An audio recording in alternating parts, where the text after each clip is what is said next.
মোকালমত সক্ষম অংগনবাড়ী কেন্দ্ৰ মুকলি ৰাষ্ট্ৰীয় পোষণ মাহৰ সামৰণি অনুষ্ঠানৰ অংশগ্ৰহণ জিলা আয়ুক্ত বৰ্ণালী ডেকাৰ। নলবাৰী জিলা সমাজ কল্যাণ বিভাগৰ অধীনস্থ বৰক্ষেত্ৰী সংহত শিশু উন্নয়ন প্ৰকল্পৰ মোকালমতস্থিত অংগনবাড়ী কেন্দ্ৰলৈ উন্নীতকৰণ কৰি আজি কেন্দ্ৰটো আনুষ্ঠানিকভাৱে মুকলি কৰে জিলা আয়ুক্ত বৰ্ণালী ডেকাই। নলবাৰী জিলাত মুঠ ৯৪টা সক্ষম অংগনবাড়ী কেন্দ্ৰ গঢ়ি তোলাৰ লক্ষ্যৰে পদক্ষেপ মোকালমত সক্ষম কেন্দ্ৰ হিচাপে গঢ়ি তুলি আজি মাংগলিক কাৰ্যসূচীৰে ৰঙা মুকলি কৰে জিলা আয়ুক্ত বৰ্ণালী ডেকাই। মোকালমৰ ৰাজহুৱা মঞ্চত অনুষ্ঠিত কৰা পোষণ মাহৰ সামৰণি অনুষ্ঠানত নলবাৰী জিলা আয়ুক্ত বৰ্ণালী ডেকাই অংশগ্ৰহণ কৰি অংগনবাড়ী কৰ্মী সহায়িকাসকলৰ কৰ্মস্পৃহাক প্ৰশংসা কৰে। বৰক্ষেত্ৰী সংহত শিশু উন্নয়ন প্ৰকল্প বিষয়া শিৱানী বৰাই সভাপতিত্বত অনুষ্ঠিত হোৱা সভাত উপস্থিত থাকে নলবাৰী জিলাৰ সমাজ কল্যাণ বিষয়া সুকন্যা দাস, বৰক্ষেত্ৰী ৰাজচক্ৰ বিষয়া কৌস্তভ ৰয়, বৰক্ষেত্ৰী উন্নয়ন খণ্ডৰ খণ্ড উন্নয়ন বিষয়া প্ৰকাশ বৰ্মন।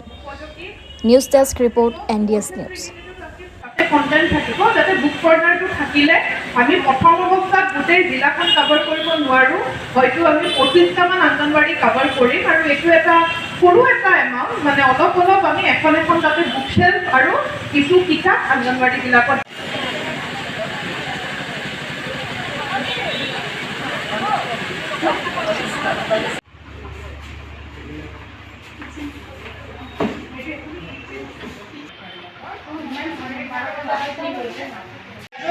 সুধো যে বাইদেউ এই বস্তুটো কৰিলে কি হয়, মোতকে বহুত বেছি আপোনালোকে উত্তৰ দিব পাৰে আৰু লগতে যি ধৰণৰ মানে ধুনীয়া ধুনীয়া খাদ্য আপোনালোকে প্ৰস্তুত কৰে প্ৰত্যেকবাৰে, এই বস্তুখিনি আমাৰ চেষ্টা থাকিব লাগিব যে আমাৰ যিসকল সৰু সৰু বাচ্চা আছে তেওঁলোকৰ মাকবিলাকেও যাতে এই বস্তুখিনি শিকি লয়।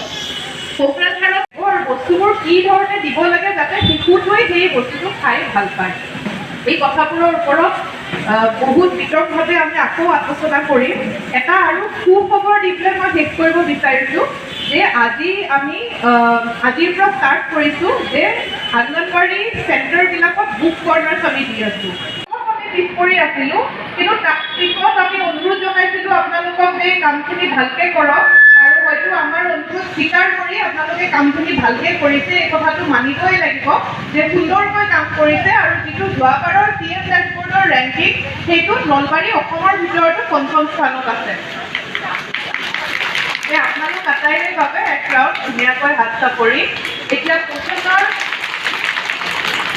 আৰু যাতে আগলৈও আপোনালোকে এইখিনি কৰি থাকে। বিশেষকৈ মোৰ এই অঞ্চলৰ প্ৰতি মৰম আছে, মোৰ ঘৰটো ইয়াৰ পৰা বৰ বেছি দূৰত নহয়, সেইকাৰণে যেতিয়াই পাৰোঁ মই ইয়াতে আহোঁ বা ইয়াতে প্ৰগ্ৰামবোৰ ৰাখোঁ। আগতেতো এনেকুৱা হয়তো হোৱা নাছিলে, আগতে হৈছিলে নেকি যে জিলাভিত্তিক প্ৰগ্ৰামবিলাক বৰক্ষেত্ৰীত হয়?